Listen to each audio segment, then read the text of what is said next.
on October 9th, 2020. We are back with the brand new and improved Sound the Alarm podcast.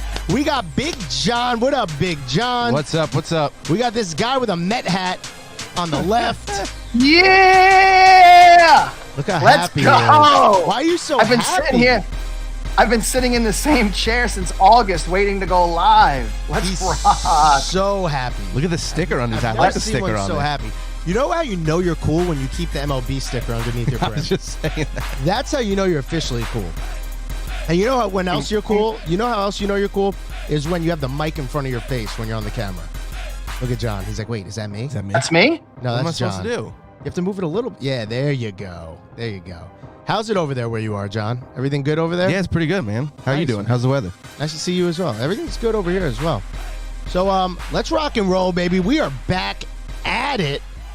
We're going to talk about a couple things today. We're going to talk about the Tampa Bay Buccaneers game last night.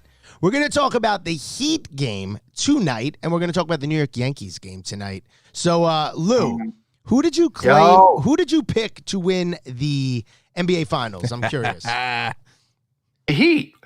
Okay.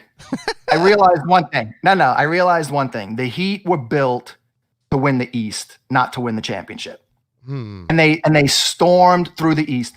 And listen, on all our private chats and stuff, I wasn't a front runner. Wasn't I calling it beforehand? Heat is going to kill the Bucks, which they did. I told you they were going to beat Yes, the you did. Celtics in 6 exactly, which I did. I thought they were going to do a lot better against the Lakers. Granted, Dragic and Bam are hurt, but according to John's theory that they lost by 30 with them and Bam and Dragic together are not a 30-point difference. I never I said- agreed with that. Yes, you did. I have it in writing. You said that. No, You said I they don't didn't say they count were for 30 points. I said What'd you that- say? I said that they lost by they were down 30 with them. So all it's going to do if they come back is instead of them losing by 20, they're going to lose by 10. I said something like that. Okay. But the point is this. The day you said that night is when the Heat finally won their game, right? Yeah, I believe. Yeah, it was. I think it was that day. Yeah. It was definitely that day. So what I'm saying, listen, at the end of the day, I think the Heat win tonight just because Vegas wants everybody in the world to bet the Lakers tonight. I told you that, so don't even try to take credit for that, okay? What are you talking about? You didn't even know what the money line is until I told you that. Wow. So why would you tell me that? What are you saying? That you bet on the Heat? Don't worry about it, all right? Did you bet on the Heat? Yes or no? Listen, okay? I am a ginormous advocate of going against the public, all right? I've said it since the beginning of time, since you knew me, right? Didn't I always say that? So far this year in NFL, it's kind of been going the public's way because every time I went against the public won. But it also takes time at the beginning of a season for Vegas to get the kinks figure out who's really who. But at this point in the NBA Finals, they have a very firm grasp on understanding what teams are what, right? They know what's going to happen. They've probably run quadrillion simulations. Yeah, And they know for sure. they know where the game is going to lie, right? So, Yeah. here's the deal. See, Ryan Mapes says it right in the comments.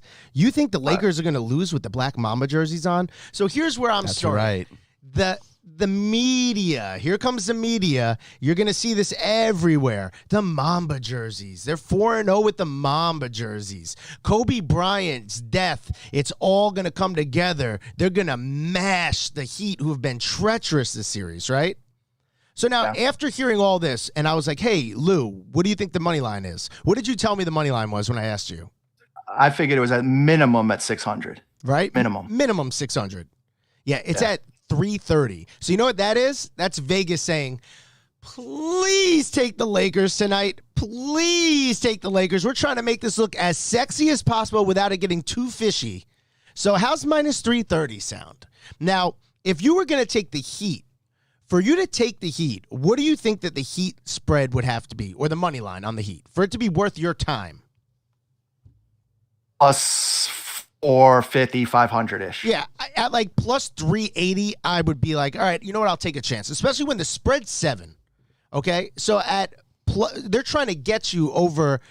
They're trying to get you away from everything and just straight to the Lakers money line. That's the bet they want you to take. The spread's kind of high, 7, so they want to keep you away from the 7. They're trying to just get you straight up at the money line so they can rock you at minus 330. So what did I do? I placed a sizable bet on the Heat money line at plus 280. I just think that they're going to win the game. You want to know why I think that, Lou? Why? Because we all want to know why. Because I don't think they're going to win the game. I think in my heart, like when I was putting that bet in, I was like, oh my God, this is treacherous. Yeah. This bet is disgusting. I'm donating money right now. That's how I felt. And even though I knew I was doing it, I still didn't want to do it. That's how bad it was. Right? So just imagine other people, unless you're a diehard Heat fan, no one's touching that. No one is touching that. Two things off this. Number one, right, if you're going to go sizable money line, why not? If you feel so confident enough, you're putting a crazy bet on money line, why wouldn't you hedge your bet a little bit and take the 7 for a little extra? At least, you know what I mean? What if the Heat actually play a great game and lose a heartbreaker? Then I lose. And you donated money. Then I lose the bet. But here's the thing. I think it's going to be a game that's decided within the last minute of the game. Either way. I think this is going to be a close game. Vegas wants you to think it's not. The media wants you to think it's not. The Mamba jerseys. Look, I'm not saying the Heat are going to win the series. I don't think they're going to win the series. They could win the series, but I do think I could see a scenario where the Lakers get beat with the Mamba jerseys on and then come back in Game 6 and rock them. Let me say one thing real quick about the Mamba jersey thing. All right. And I'm not saying it's going to happen tonight because I don't really know the significance, how big it is that they're wearing Mamba jerseys as far as just being sentimental. But everyone listening to this, you need to pay attention to this from here on out forever. Every single time a game is played, like the first game of the season or something crazy like ring night, or they're honoring somebody that's going to be inducted in the Hall of Fame or something like that, that team always seems to lose. The favorite never wins that night. Why is this different? It's different because this feels, the Lakers, I think, feel an obligation in these jerseys. It's different, like just random, and they're away alternate uniforms, they're 4-0. This is like when they put these on, this is Kobe. Like we have to win this for Kobe. It's an obligation. Listen, wait, the Laker organization. Not to cut you off, can we just let everyone know that John's a huge LeBron fan before we go any further? Okay. So a lot of what he's saying, saying, a big LeBron hater, a lot of what he's saying is coming from a diehard LeBron fan. False. That's no. Listen, bottom line is this: Lakers are the better team. Lakers are going to win the NBA championship. Yes. Doesn't mean it has to happen tonight. Bottom line is this. Bottom line is the Lakers, the NBA in general, are more loyal to Vegas, and they're going to lose tonight. Sucker some people in for money, make a fortune, then they'll win the championship. Yes, agreed. But you know what the biggest sucker bet may be? Game 6, because now, look, if the Heat win tonight, Game 6 is going to be minus 550. Because now Vegas is playing the reverse mind game. They're like, oh, guys, there's no way they're going to lose again. Hey, why don't you bet 6-1 right now to try to just close it out for the Lakers? And that's when you might see some shady stuff go on, and they might go to a Game 7. And then when it gets to Game 7, things would get normal again. A la Cleveland, Golden State. Down 3-1. Wow, right? Right? I mean, that's exactly what. If you think Golden State's going to close it out, you're doubling up every time. And never get a chance. And never get a chance to win your money back, and you're stuck. Listen, if you go back to the beginning of time, if that whoever started betting at the beginning of time kept a record and did the opposite of what was supposed to happen, they'd be up a ton of money right now. Period. And we're talking Bad Lieutenant. See, I always mention movies, but they're always ahead of your time. You ever watched The Bad Lieutenant? It's when the Mets were playing the Dodgers in the NLCS. Anyway, it's a crazy movie, great movie, but same thing happened. The Mets are up 3-0. And Harvey Keitel is the main guy, and he's a lieutenant top, and he just wants to close it out, but he has a gambling problem with no money. So he bets the Mets, figuring they're going to win 4-0. Dodgers win. And he keeps chasing and doubling up, figuring the Mets have to win. They're up 3-0. They're not going to lose 4 in a row. Anyway, they do. It's a movie, but my point is that's exactly what's going on right now. Thanks for sharing that with me. Oh, shut up. But I'll tell you this, but the Heat are not going to win 3 in a row with that team against the team they're playing. There's no way. All right. Can I just tell you why I love my bet right now? Because everything in the comments is Lakers are so much better. 0 chance the Heat win tonight. LeBron is not the Warriors. They're not going back to Miami. Like, there's not one person in here that's like, yeah, man, the Heat got this. That's why I love my bet. There's nobody agrees with me. And all the money's going to come in on the Lakers tonight. I'm not saying I the agree Heat are with the you. better team. I'm saying the Heat are going to win tonight because they're not supposed to win, and Vegas lives in their house and you live in yours. That's why they live in their house, right? That is why. Anyways, let's shift gears real quick. To what Brett Argerbright Go said? ahead.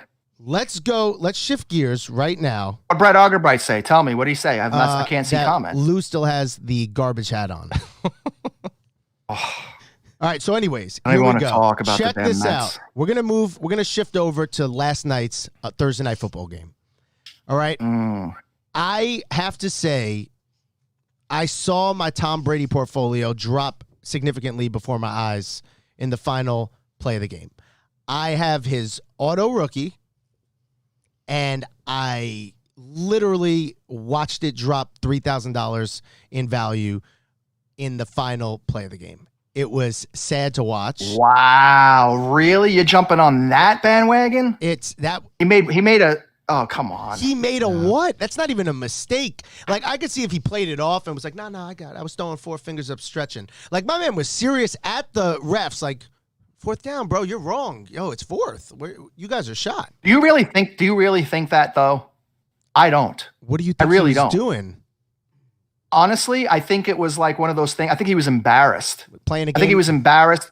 He was No, playing I the think he was game? embarrassed. It was a terrible play. And then he was like, try to play it off like it was 4th down. I think he knew it was 4th down going into that play. He had to. He was playing a game of Where's My Thumb? He was just like, I don't know what this. he was doing. He went I'll like tell you one this. thing. I'll tell you what, between that happening and the other night when Hoyer held on to that ball without throwing it away before half, which is not a Belichick thing to do, I feel like both of them need each No, other. bro. We kept saying, Hoyer's come on. Don't even put Hoyer in this conversation. Hoyer's garbage. No matter, he's never been good anywhere. I don't even think he was good in high school ball. Like he's just garbage. So that guy did that because he's Brian Hoyer. This is Tom Brady. Agreed. I think it was just he straight up made a mistake that he wouldn't have made if he was on the Patriots because you have people feeding him the whole time. Yo, third down. And he probably has that in his headset. Like, who knows what those coaches are saying? Who knows what the staff are saying in that headset? Hey, Tom, don't forget, blah, blah, blah, blah. These Tampa Bay, these coaches, they haven't been anywhere. Arians is good, but come on. You have to know that. What are the odds of him never doing that before in his career in New England? Then week 4, he's doing it. Belichick is known for his attention to detail, even with Brady. So you can't tell me deep down Belichick doesn't know going into that game that Hoyer is straight trash, which means in situations like that, you think right before half, and they called a timeout before that. So you don't think he said to him, listen, the second receiver 1 is covered, throw that ball away. Instead, he held on to it for 9 seconds and got sacked. So what I'm saying is he was not briefed to do that. Belichick probably got too comfortable figuring he has Brady, a smart quarterback would know to do it. So what I'm saying is they need each other. They both made bonehead mistakes that they didn't make when they were together. That's all I'm saying. And it might be coincidence. But what I'm saying is Brady looked like a fool last night. Hoyer not throwing the ball away made Belichick look like a complete fool. And that's never happened. We've never seen them look like fools together. That's why we hate them, right? I'll say this.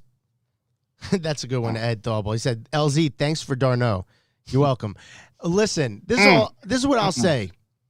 Brady looks better than I thought he was going to look this year. I'll say that. He was throwing. Yeah, I agree too. His balls looked good last night. That didn't sound good. The way he threw his footballs looked good last night. He was throwing tight spirals, right? I'll say Gronk looks washed up. Gronk doesn't look good at all. He looks like just an oversized ogre that can't run routes anymore. He's trash bags. Like, he's definitely not on anybody's fantasy team. Or he could be. He got drafted maybe, and then people stopped watching their teams because they're 0-4, so he's just on rosters somewhere. But anyways, Brady does look like he has stuff left in the tank. He does, right? I'm not hating on Brady to that extent. I'm saying I think this mistake was more Tampa than it was What I'm Brady. saying is, what's the mistake? What is the mistake? I don't understand what the mistake is. The mistake was an incomplete pass. 4th and 5. Do a little dink and dunk like you would to Sonny Michel or James White. He's going for a 40-yard post route to Rob Gronkowski in double coverage. Like as if he had no, you know what I mean? It's garbage. This isn't the first time he does stuff like that, though. Brady takes chances he doesn't need to a lot of times. So I'm not surprised that happened. It happened in Super Bowls. It happened plenty of times. We don't have to get into specific plays because it doesn't matter now, but I can name 4 or 5 times Brady went for the long ball instead of the 1 yard he needed, and they lost games because of it. He's done it before. He's the GOAT, wins like crazy, but he's lost games before that he should have won. Happens to everybody. Yeah.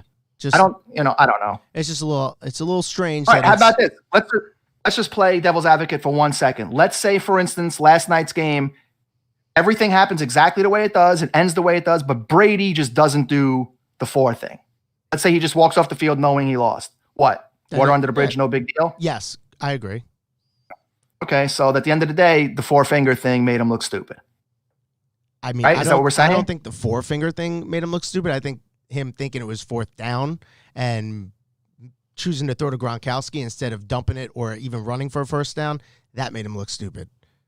Now, on a side note, John, if you don't cut and paste clip, like a funny clip together of anything, and then you have the soundbite of Steven saying his balls look good last night, we are no longer friends.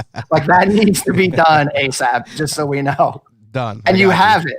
You have it's 3:15. Oh, we'll have comments are great. Can we get a GoFundMe to get Lou a green screen? Oh, dude. Okay, yo, nobody say a word. Listen. So everybody knows I had one. I do have one. They made me rip it down because they didn't like my lighting. And I said, I'm going to look like a bonehead, just a back wall. Okay. And they said, no big deal. Now look at me. You see? First off, guys, we did Lou the biggest favor ever, because if you would first, all right, let's just go way back to the beginning. First off, he looked like Casper in Citi Field, because you could see half him and half the green screen with Citi Field, with wrinkles in it, by the way. So you've never seen Citi Field with wrinkles in it. Secondly, it looked like his 6-year-old daughter was holding a nightlight over his head, and it still had the cover on it. Look at that thing. You look like a We Are Marshall mascot. Oh, right. We are Marshall. See, it's my alumni. There you go. Yeah, it was bad. It was bad. I'm going to cover myself on my green screen. Dude, what are you talking about? When we practiced on the other, on the other platform, I was crystal clear at Citi Field. I looked like I was Tom Seaver. And then you switched over to this new one, Tom Seaver. And it's a disaster. What is his name? Yo, can I just ask you something real quick? Me? Yeah. Do you really genuinely feel good wearing that hat? Like, you have pride wearing that hat? Leave them alone. It was a bad year. It was COVID year. All right, let's move along. We're going to go to the other side of the football. My man, Nicholas Johnson Foles. Here we go. The GOAT. Here we go. Okay? The GOAT. I don't know how many years I have to talk about this guy. First off, John, you could say, did I put my money where my mouth is with Foles last night? Yeah, you did. Yep. But you showed it off. You put the picture in the room. So I had Bears money line last night. I was all over the Bears last night. He's shifting to cards now. No, I'm shifting to cards. I should have gone all in way earlier, but I went and checked. I was like, let's just see what this Prism rookie's at right now. And they were at like $25-$30. So I was like, whoa, that's way too cheap. So this is what I have to say. Foles is greater than Wentz. I said that they never should have traded Nick Foles because they had Wentz, because that means nothing. That's like the Yankees thinking they're good because they have J.A. Happ, right? It's just a name. No. Wentz is good. Oh, he could have won the MVP if he didn't get hurt that year. He would have. Not all right, could've. whatever. But who cares? My man Foles won you a Super Bowl. He took the city and put it on his back, and he said, yo, I got this. Don't even worry. I'm about to win you your first Super Bowl in a real long time. T.O. and McNabb couldn't do it, but I got you. I'm going to win you guys a Super Bowl, and he did. And then I think some people don't like him the same reason they don't like Tebow, right? Like the whole religious thing, like he wears the cross out, and he's just, thanks God, and, he's just very like that. So I could see it turning some people off, but the dude is clutch. He should have taken him possibly to another Super Bowl the year before he got traded when Jeffrey dropped that 4th down pass, because they were driving.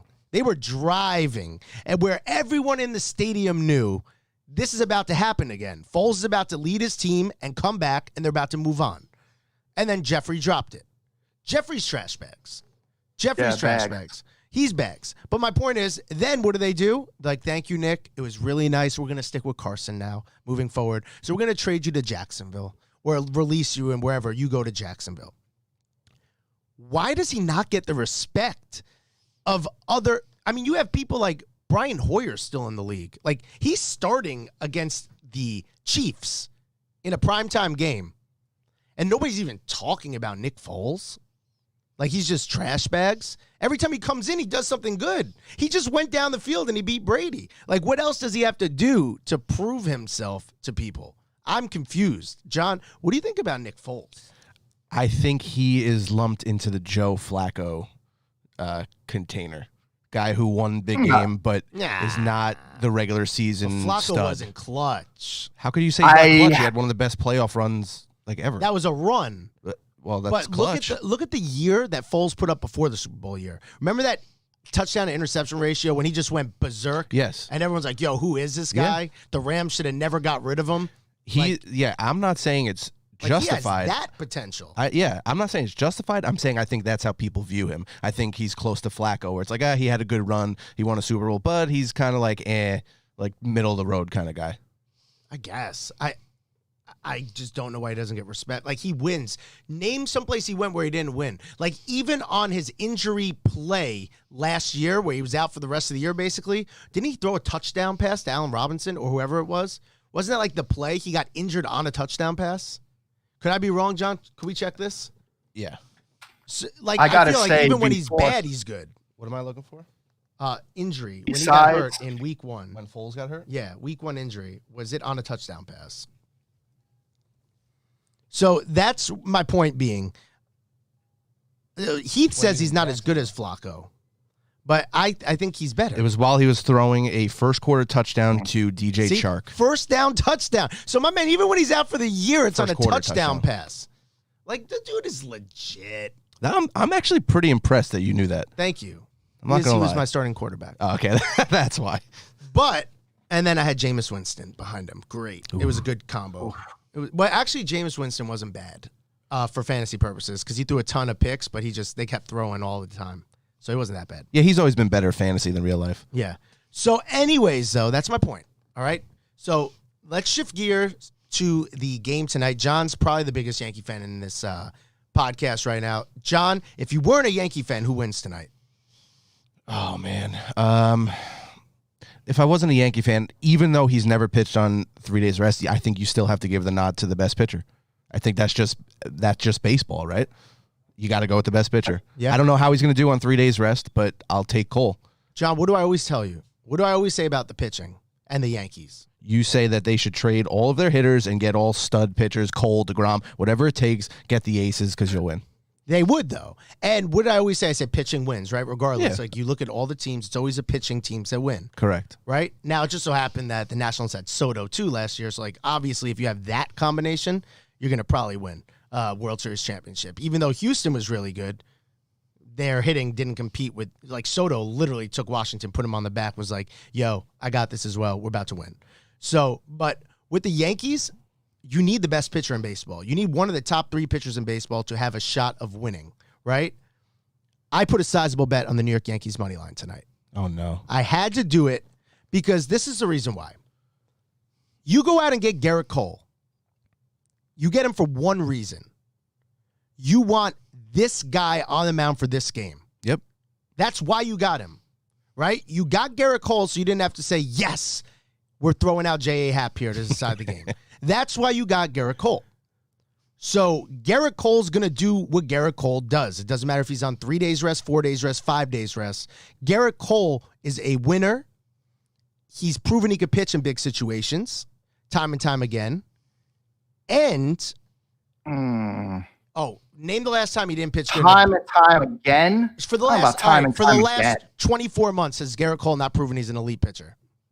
He's at the top of his game the last 24 months. In big situations, in the playoffs, he pitched well. But last year, we just don't know because he cheated. And I'll tell you what, the one game he pitched in this series. How did Garrett Cole cheat? He had a bat in his hand and he was hitting trash cans? No, what I'm trying to say is when your team could score as many runs as they did because of cheating, you take risks. Pitchers change the way they pitch depending on leads. 1-0 or pitching 5-1 is a whole different ball game. So it matters. I don't know. Listen, he's good enough to get the Stars out.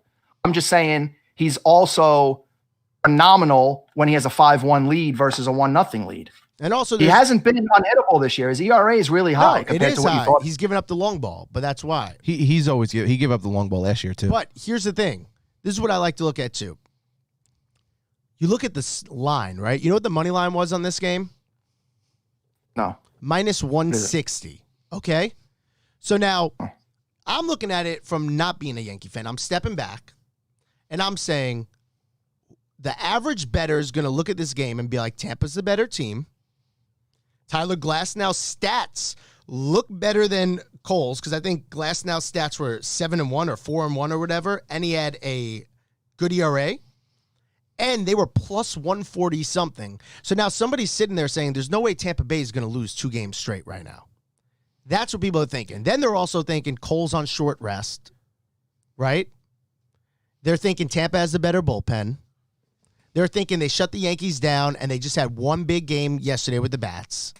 And so much is going against the Yankees right now that if you look at the thing, for you to take the Yankees, I feel like it would have to be like minus 130 in that range. So it's kind of like Vegas scaring you away and trying to make it a little bit higher to try to get you to shift towards that plus action on the Tampa Bay Rays.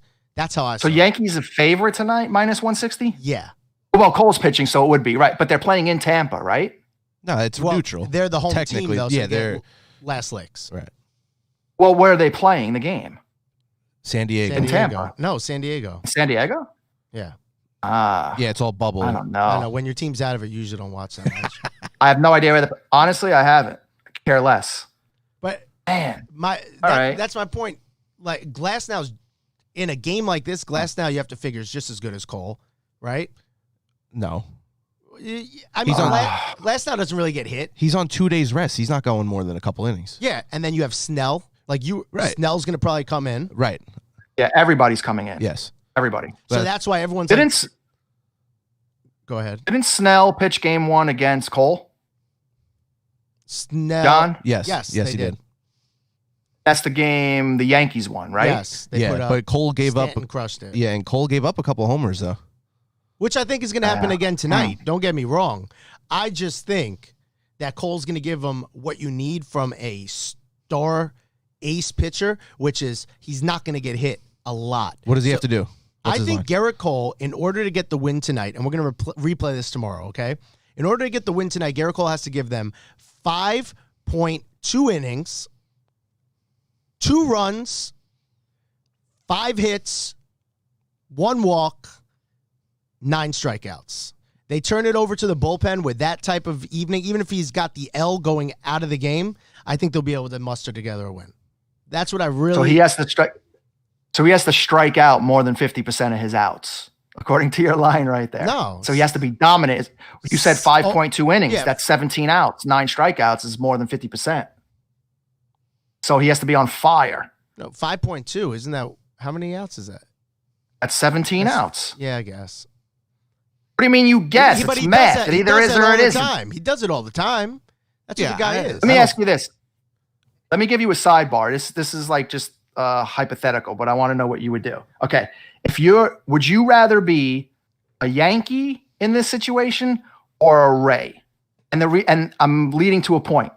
If you're a Yankee, and I don't even mean in the series, I mean in general. Would you rather be on the Yankees where you're wearing pinstripes, everybody knows you're a Yankee, if you have a great career, because you're wearing those pinstripes, you pretty much have an easy walkway to the Hall of Fame?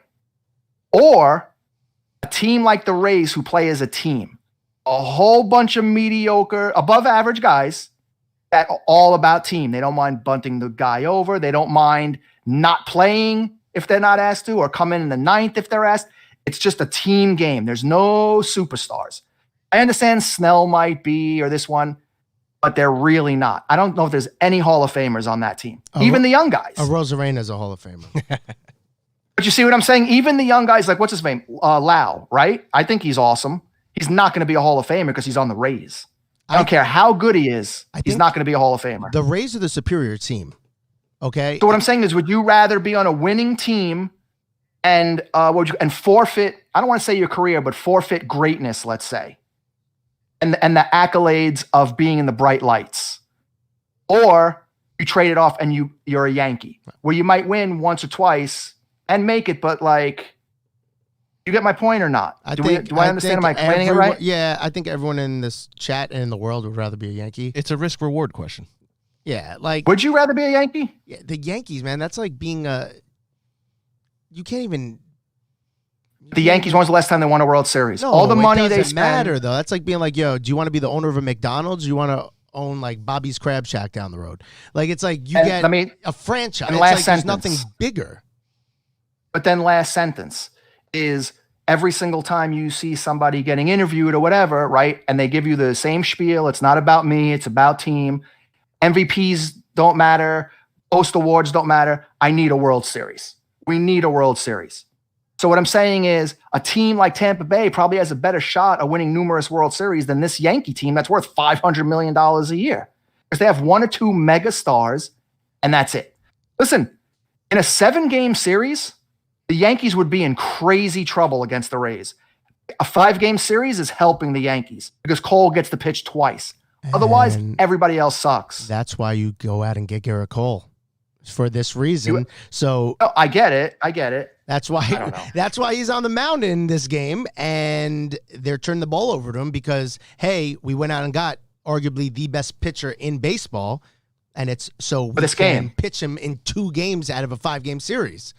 Which proves if he doesn't win tonight, right? If he just tonight in general, the Yankees are in deep, deep, deep trouble. Which means they have 0 pitching. He has to win tonight for them to prove that they have like a plan when it comes to pitching. Their pitching, because right now it's only him. Their pitching is garbage. The Yankees pitching straight is garbage. But we're betting on tonight's game.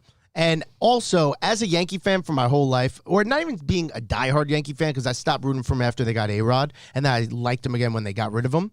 But just watching all these Yankee games my whole life, you don't even understand, all right, how many times the Yankees have come back in best-of-5 series from down 2-0, down 2-1. They did it my whole life, you know? And it's almost like they're expected to do it at this point. Like, it's ingrained in them. If you're a Yankee, you're supposed to win. So they go out here with this different mindset than the Tampa Bay Rays of, damn, we haven't even been in the playoffs before. Like, we're going against a big bad wolf right now, and we know we're better, but we know that somehow something's going to go wrong right now, and somehow the Yankees are going to win. We don't, like, they're just expecting it almost because it's all, look at how it just, like, everything came together, right? It's like, damn, now we have to go against Cole tonight, you know? It's like, damn, they have.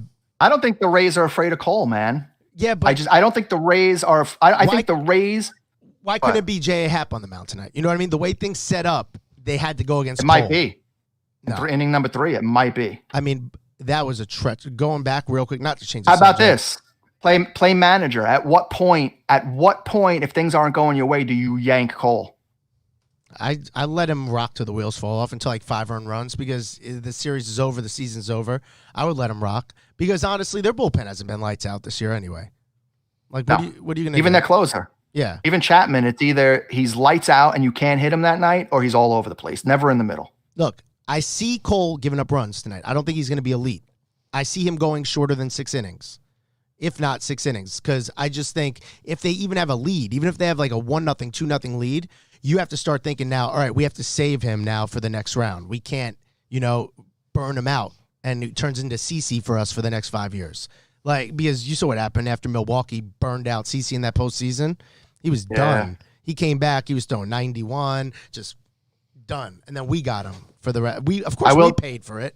Why not? I will tell you, for the narrative of MLB, they need the Yankees to win tonight so they could play the Astros again. That has to happen. You know what I'm saying? And then if that happens, Major League Baseball wins across the board. Because then if the Yankees beat the Astros, it's probably going to be Yankees-Dodgers. So you have East Coast, West Coast royalty. If the Yankees lose, you have the Dodgers-Astros. I'd like to make a small wager with Doug Jr. because he's going against all my picks. Would you like to bet against me anything on the Lakers and Tampa Bay? Because he wants Lakers and Tampa Bay. So if you do want to, I'm down. We could make it work. I asked Dan. You're letting your ego pop. No, ask Dan Rocco how that worked out. All right. Oh. Yeah, but you took the favorite in that one. You're going double underdog in this one. No. You're going double underdog. No, I'll take it. I'm Okay. confident. But I'll take him with the 7 if we bet basketball. Thanks. John Yo, What's up? your boys, did they win tonight? Yes or no? And Not not with your heart. Seriously, I mean, do you feel confident, like straight confident? Like No. if Jeter was on the team, confident? No, I don't feel straight confident. Speaking of Jeter, because I think the closest thing we have on the team right now to that is LeMahieu / Torres. But our big guys, Judge and Stanton, I don't trust them even 1% in a big situation because they strike out too much. So Way too much. Two things. way too Two much. things. Judge Number doesn't one, count. side note. Judge is pointless in the playoffs. No point having Judge. Judge on is the team. pointless. That's actually one of the two things I wanted to say. Judge, take away pinstripes, put him on 29 other teams. Does he even sell? Does he sell? Or is it just a plain mediocre home run hitter? No, he's Mediocre. a little bit because he's larger than yeah, life he because he's sells. so big and he's got that shtick. He's the just biggest guy. A-Rod, bro, in the playoffs. I guess. I don't know. And two, go back to podcast number 1, 2, or 3. I don't know, which was like 6 years ago.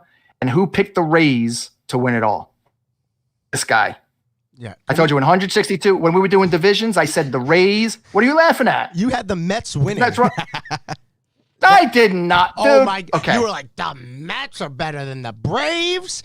The Mets are, if any, bro. You had the Mets ahead of everyone. And then, tell me if this is true or false. True or false? Did I not say if I take out with my heart and I can't pick the Mets, I would take the Braves in the National League? Did I not say that?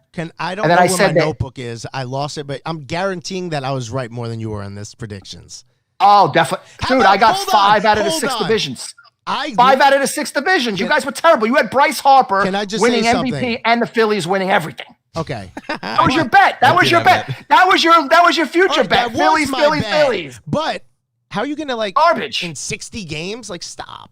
That's so whack. But the 60 games All right, don't time out. come into play The when we talk about Mets- the Mets getting beat. Oh my God, the Mets were so bad that you could have played 30 games and wouldn't have made the playoffs. You could have played 200 games and wouldn't have made the playoffs. They were garbage. They started getting hot at the end. What are you talking about? They were 2 games out, and Alonso finally got hot at the end. Oh my God, the Mets are so bad. So Dude, bad. you were crapping on Alonso all year. He ended up with 1 less homer than Trout. He got hot. You just didn't know because the Mets were out of it. Were you crapping on Alonso too? No, he had Yeah, I was. Alonso. I was so upset. But you had I was so Alonso. upset. I had all my stuff out telling you I'm selling. I'm done. Alonso I was crying. is all right. I don't mind Alonso. What I mind is there's nobody good on the Mets except for Jacob deGrom. And I like McNeil. Jimenez was good. I McNeil's great. Such a love good McNeil. hitter. Oh, McNeil's like Rod Carew. Slap hitter. He's always going to bat above 300. He's awesome. Now you're smoking. No. He's not going to be You as just good put as Rod Jeff Carew. McNeil and Rod Carew in the same sentence. He's like, okay, you know what? He's like Wade Boggs-ish. He's like that kind of hitter is what I'm saying. All right, fine. Not power. Yeah. All What? right. He's not? All right, you could have that. Who would you say? No, you can And by have the way, that. I gotta was tell you thinking, this, like, and you never- Joe McEwing, but we'll When he go. mentioned that Joe McEwing. By the way, I like Joe McEwing. I do too. Um, That's how I would compare him when- to him. When he was saying if you surrounded the Yankees by power pitching across the board, right? Like Cole, DeGrom, all these guys. I keep trying to tell you, the Yankees and the Mets don't trade with each other. And it's like it hasn't happened. You never understand when I tell you. There's a thing. They won't trade with each other. DeGrom will not be All a right. Met. He has to get up on free agency for that to happen. Listen, They'll if never the trade for him. Yankees Never. if the Yankees offer the Mets right now, They won't. if they did, because Okay. What? you're saying the Mets wouldn't accept this trade. Gleyber Torres. They won't talk. They won't talk to each other about trades. That's what This you're is not brutal. understanding. All right, but what I'm saying is we need to find a way to secretly get someone else to trade for DeGrom. And All right, then give me a pick trade. up Give me a DeGrom. trade. I would me a trade trade. right You're- now 1,000%. I don't care how good Oh, hold Gleyber on. is. You're Brian Cashman. You're Brian Cashman, and whoever Van Wagen or whatever. Offer me a deal. Who would you give me for DeGrom? See, when I make trades, I just go all for it. And Let's go. you're Who would either you going to give say me? yes or no. Like there's no counter because that means you're trying to rape All me right. if you don't accept it.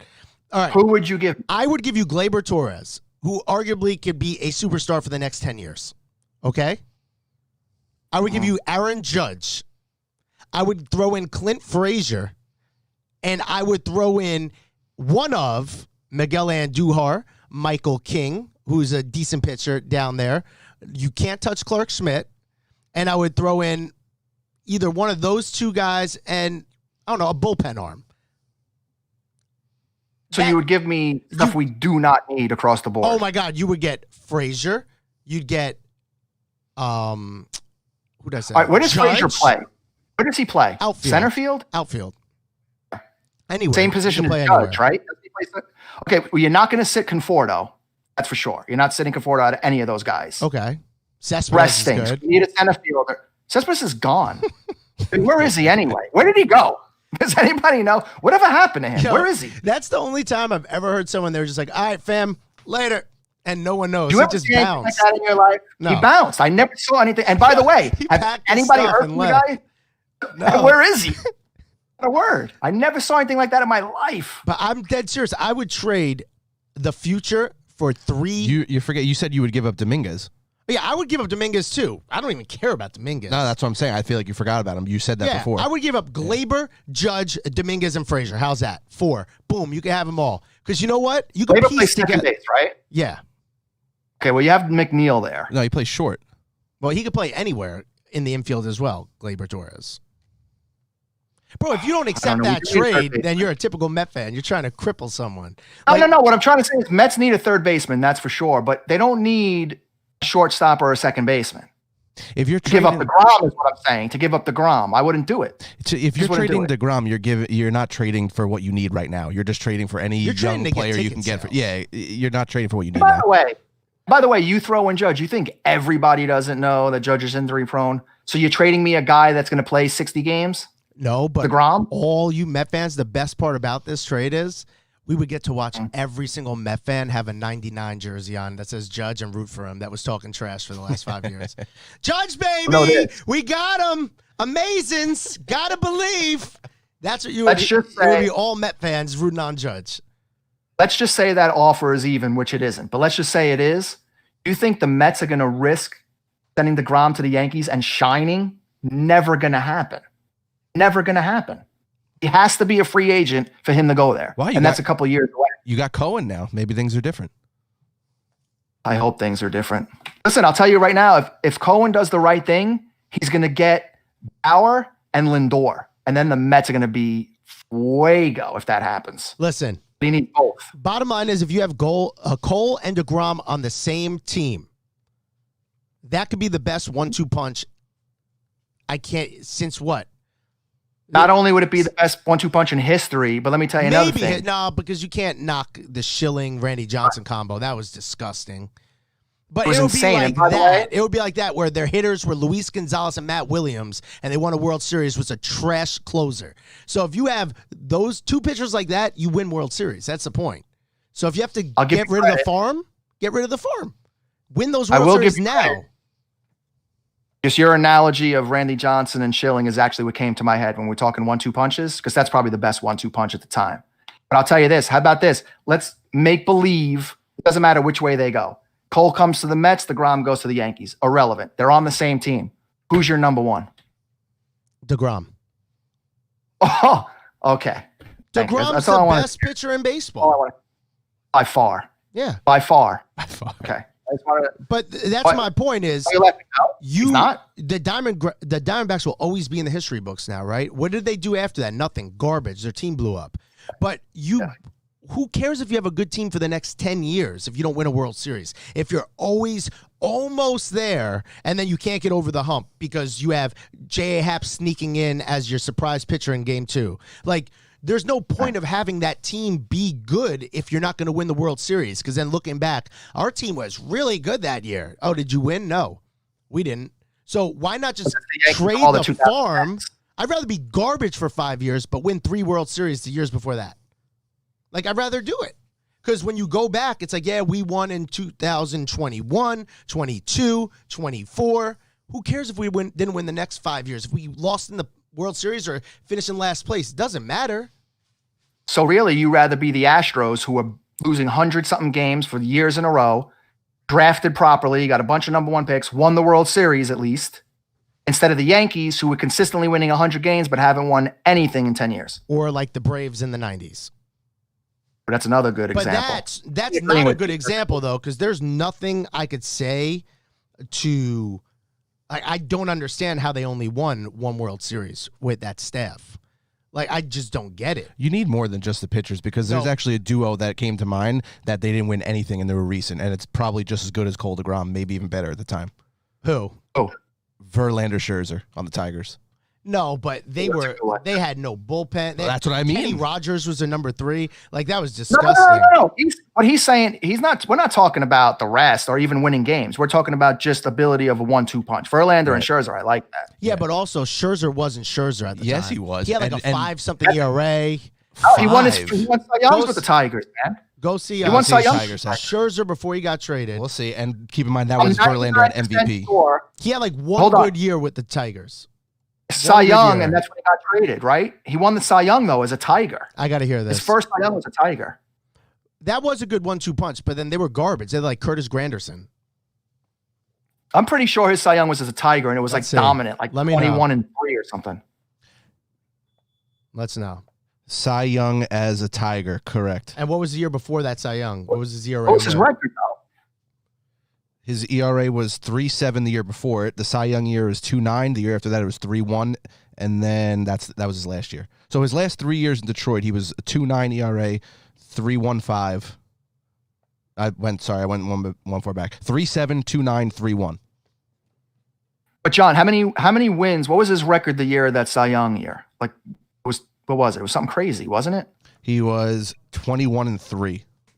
Oh, hold on. Before the Cy Young, on my kids, do I not know what I'm talking about? I have nothing in front of me. I said, I think he's 21-3. And what year was that he won? 2013. And I remember it like yesterday. You see, that's why everybody listening always pays attention to what I say versus what Steven says. Because I know what I'm talking about. Stop. Now, what were his numbers before the Cy Young, though? Wasn't he kind of trash bags?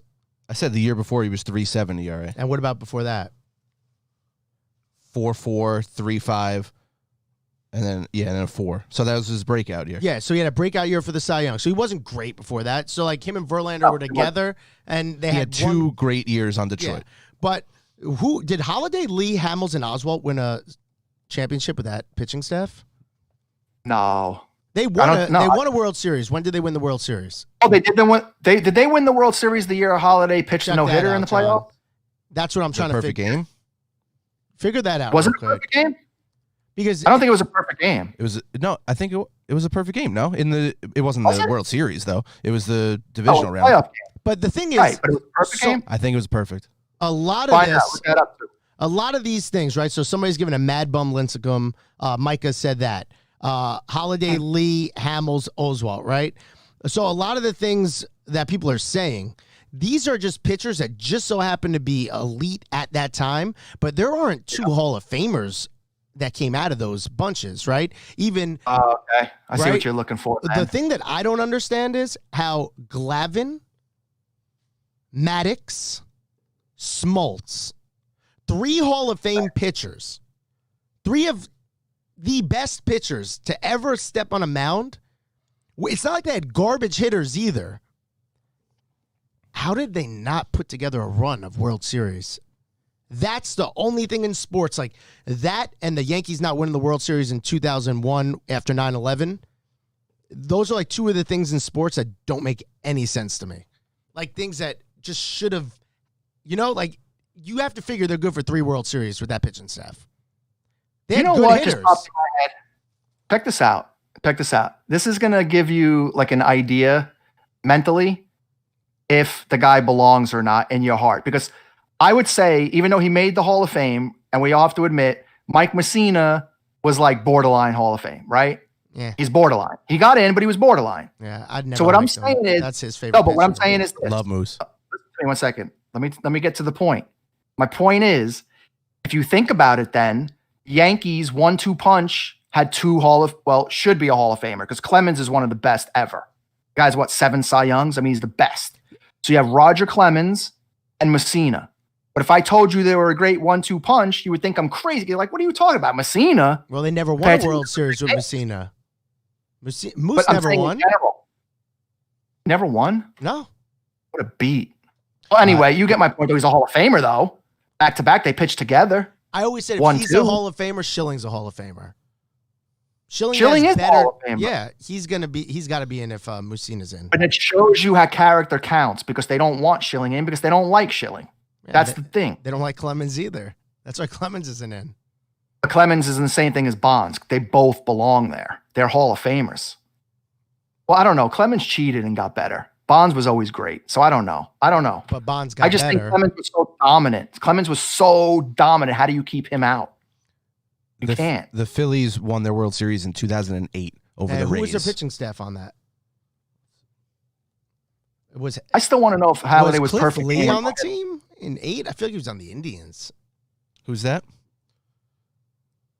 Who was it? Halladay pitch a no-hitter or perfect game in that playoff game? I think it was a no-hitter. See, I was right. Again, you see, LZ knows what he's talking about all the time. Was Jamie Moyer on that team? Jamie Moyer. I like Jamie Moyer. He was a good Cub. He's pitching for the Mets next year. Oh, your boy Jay Happ was on that team. Jay Happ was on the team. Cole Hamels. Oh, Yeah, forgot Jamie Cole Moyer Hamels. was there. Jamie Moyer was? Yeah. Told you, yes. So they didn't have Halladay or Cliff Lee. No, they did. No, that was the wait, Cole you Hamels. won a World Series with Jamie Moyer in your starting rotation? That's disgusting.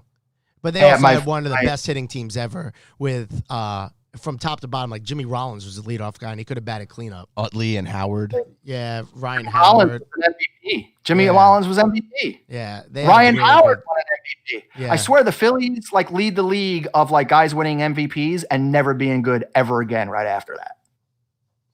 Yeah. Because Rollins fell, Howard sucked.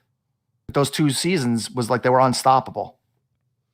All right. Well, that about does it here. I'm excited. We had our first ever Sound the Alarm podcast. That was really exciting. I'll have a background. I'll look normal. Am I even in the screen right now? Not the Yeah, you've been on mute the whole time, Lou, just so you know. I don't doubt it. All right, good. But at least we got some content. We're ready to rock, and we'll get busy. Now, how are we going to do this? Once a week, every day? What? What's up? I don't know yet. We'll figure out how we're going to do it. Let's ask them, what do you guys want to see on the podcast? Comment below. Let us know what you want us to talk about as far as content. We're going to mix in some sports card stuff and try to intermingle them, some fantasy stuff, all different types of content for you guys. But just let us know what you want to see. John, anything you want to sign off with? He's still trying to Google stuff. You know what's funny is I still can't get a definitive answer on Roy Halladay if it was a no-hitter or perfect game. I'm still looking for that, so do your thing. I think it was. I'm going to say perfect game. For some reason, it's stuck in me that it's a perfect game. I'm saying it's a no-hitter. I think he walked somebody. I'm going to look up the actual No, because I stat think line. it's been done before. I think people have thrown no-hitters in the playoffs, but he threw a perfect game. So it was like the first since Don Larson. Wasn't it the first since Don Larson? That was the first in the World Series. Well, it's the first no-hitter since him, but it also that's the thing. It's like a perfect game's a no-hitter, but no-hitter's not a perfect game. So it's the second no-hitter after Larson. Look at his stat line, though. Look at his line. Yeah, that's what I'm looking up, his line. I think he walked somebody. I'm serious. I don't think it was a perfect game. I think it was just a no-hitter. All right, well, we got to go. Our time is up. The sponsors are telling me in the Wow, air. Lou. No, hold on, Steve. Real quick. I got to give credit to Lou. He had one walk. There you go, Thank Lou. you. Yeah, but you can't, all Lou knows, if you man. notice, all Lou knows is NL East. That's it. He's just because it's all NL East teams. I have to admit, that might be true. I didn't think it was, but now that you say it, it might be true. That is. Everything you've just said was NL East. You knew everything about the Braves. Imagine if you knew who he gave the walk to. Was it Carl Everett? Wait, how about this? Wow, I forget. Though, what a good name. He has a chance of getting this. Who'd they play? Who was the team they played? That'll give it away. I'm sorry. It's too obvious at No, that what point. are you talking about? I don't even remember who was in the lineup. It was years ago. It was just who was it? I mean, what team? You got to tell me the team. The Reds? Did they play the Reds? It's the North Dakota Flamingos. Yeah, it was the Reds. It was the Red. Okay, I'm on a roll here today. It was the Reds. I'm going to say he walked Joey Votto. Nope. Close Oh, Brandon Phillips. One more. You got one more in you? I don't even know who else was on the team. All right. It was Jay Bruce. Wow. Oh, a Met. See what you learn here on the Sound the Alarm podcast? Yeah, I love this podcast. I love this podcast right now, guys. It's fun. I'm enjoying it with you guys. So at least once a week, maybe we'll do multiple times. But look, for the first ever podcast, I think we did very, very well. I think everything is going to fall fluidly. John's still new. He's trying to figure out the whole podcast scene. He's been quiet. People said he was a little quiet, but that's because he's that's also by design, though. To be honest, like you can't have three people he's talking. trying to figure out where to come in. I get it. I understand. He's trying to figure out where to come in. He's checking out stats for us. Yeah. It's different. He's the McLovin of the Dan Patrick show. Yeah, but he's going to actually talk more than that, and you are going to have a green screen finally one day. I had a green screen. Look, we could have waited, all right, and we could have had this. Correct. We could have had this perfect, but I insisted. I was like, no, man, we're going to just do this. So he insisted. I've been talking. I've been arguing since August. But see, Lou didn't even know that John was actually on the podcast until 10 minutes before the podcast. So he's like, "Wait, John, you are on the podcast?" And he said, "What's your role?" And I said, "I don't know."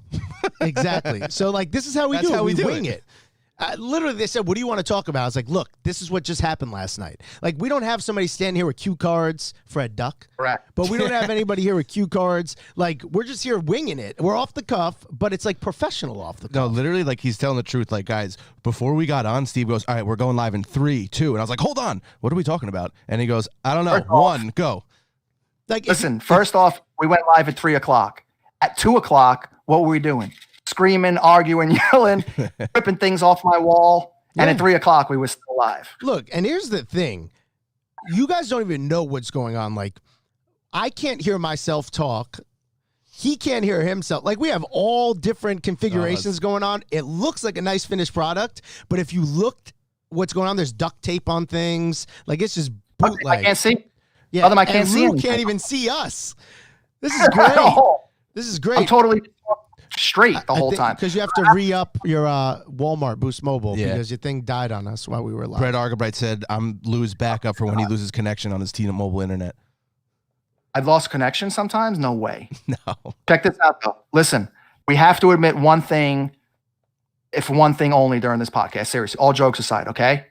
When it comes to baseball, I'm as close as a god as you could get when it comes to baseball knowledge. Come on. I'm going to admit when I'm wrong, and I'm not. You're garbage at it. So I've been throwing out stats from years ago. I don't have anything in front of me. Because you were probably at the game. You're like you live in Scherzer, 21-3, Holiday, walked somebody. I remember these things. Well, that's why everybody knows I'm better than you. I mean, that's why. You had a 50-50 shot, really, of if it was a no-hitter, a walk, or an error. Yeah. Yeah, but I stuck. I had conviction. You know what? And I said, you did. Anybody that wants to believe him, remember that for his all-time team, he had Ozzie Smith as his number 1 shortstop. And you had Mondesi. What are you talking about? Oh, no. I had Honus Wagner, bro. We're talking about something different here. You had Ozzie Smith versus Honus Wagner, so you could get away with that little stuff over there. Look at his face. He really was like, I love his flips. His flips are great. Like, stop. Ozzie Smith was phenomenal. What are you talking about? Stop. Best defense there is. Defense wins. You need a guy for defense. And you make it sound like Look how bad he is. He's like, Scott Brocious, best third baseman ever. Dude, you were negative 87 years old when Wagner played. You don't even know if he was good or not. Listen, for everything I read, he was a man. Also, you voted for yourself in the vote, so that's the only reason that you So did close. you. Yeah, after you voted, all right? After you voted, I had to vote to even it out. All right, so they cancel each other out. Same thing. I'm just saying you were nervous. That's why you voted. All right, You we're are the out of world here. war. We are out of here. We love you all. Thanks so much for tuning in. Really appreciate it. We're back. We're back. If you have any questions, here's Lou. I'm going to shoot out your cell phone number real quick.